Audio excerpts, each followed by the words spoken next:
Este é a Conexão Futura aqui na tela do seu canal Futura e confira também o nosso site futura.org.br/Conexão Futura.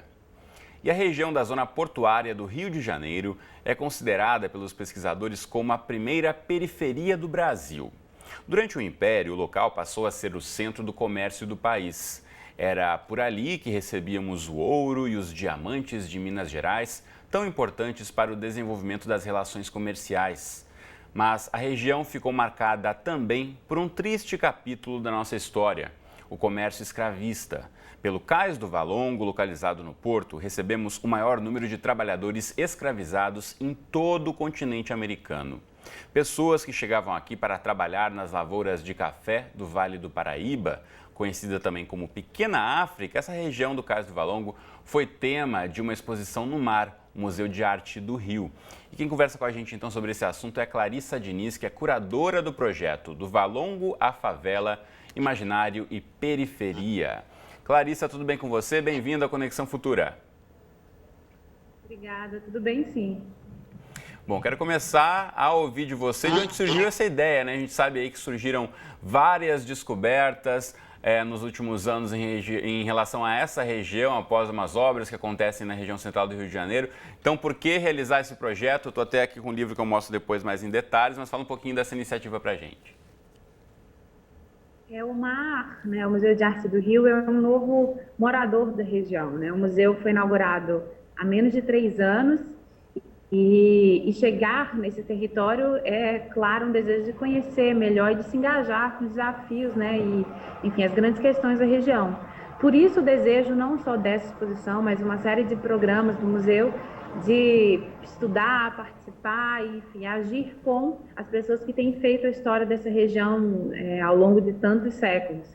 E do Valongo à Favela é talvez a primeira exposição que tematize, né, que traga como seu eixo central a nossa vizinhança, enfim, o que marca, o que identifica a história desse lugar onde o mar agora se encontra, da qual ele passa a fazer parte desde sua inauguração.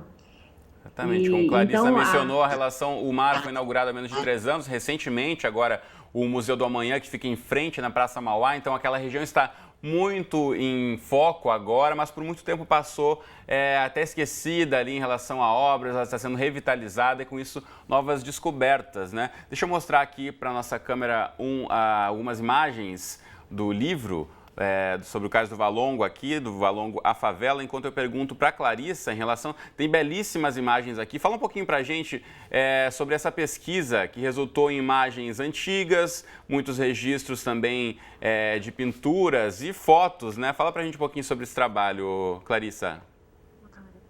Claro, a curadoria é de Rafael Cardoso, né? E com a minha participação.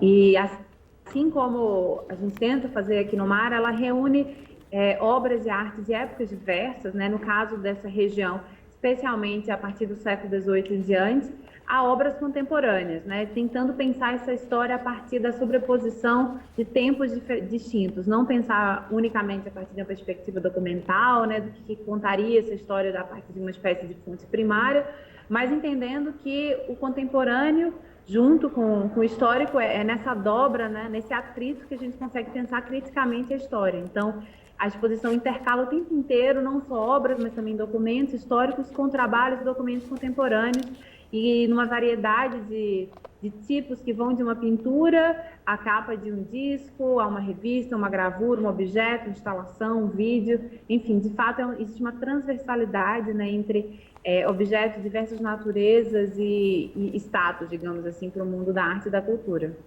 E por que essa área é considerada a primeira periferia do país, Clarissa?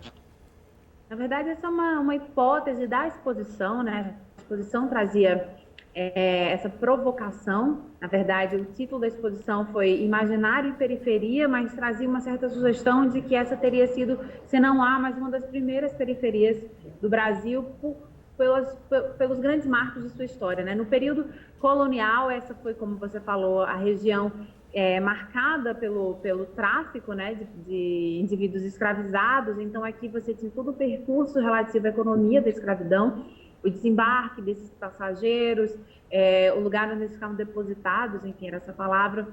para que se recuperassem da viagem, né, que enfim, muitas vezes acarretava na morte de vários deles, um cemitério, né, recentemente redescoberto, cemitério dos Pretos Novos, uma região também que recebeu hospitais, cadeia, forca pública, enfim, uma série de lugares e acontecimentos muitas vezes não desejáveis, né, para o resto da cidade, para a burguesia dessa cidade, que foram paulatinamente sendo colocados, enfim, para essa região, né? Acabou sendo um lugar de, como está historiografado, dos usos sujos, né? Um lugar onde morte, doença, cadeia, loucura foram aos poucos se encontrando.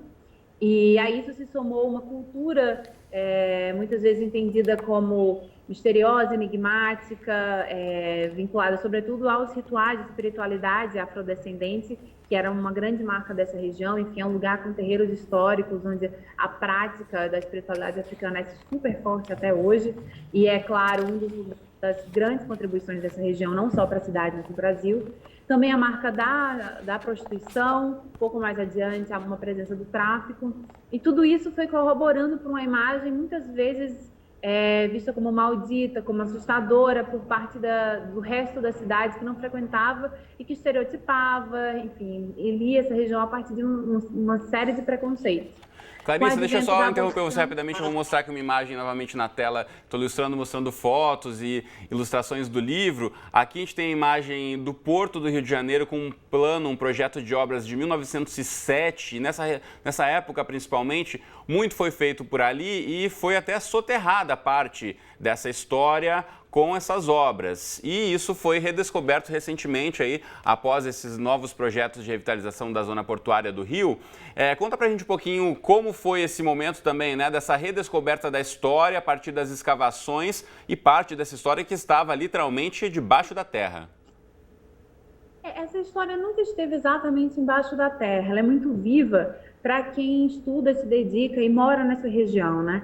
Ela só esteve soterrada para quem passava por aqui flanando ou pela perimetral ou de fato não convivia, e esse caráter de descoberta ou de redescoberta é mais um aprendizado talvez do resto da cidade, do país, em relação a uma história que nunca foi esquecida nem soterrada para quem, enfim, minimamente conhece esse lugar. Então, o que acontece é que os esforços de requalificação urbana que estão em curso nessa região, de fato, têm proposto uma série de obras que têm escavado a região e surgido evidências materiais, né, de caráter arqueológico, que comprovam muitas das histórias, das lembranças, das memórias e dos arquivos que, às vezes, são imateriais ou subjetivos, né, na história da cidade.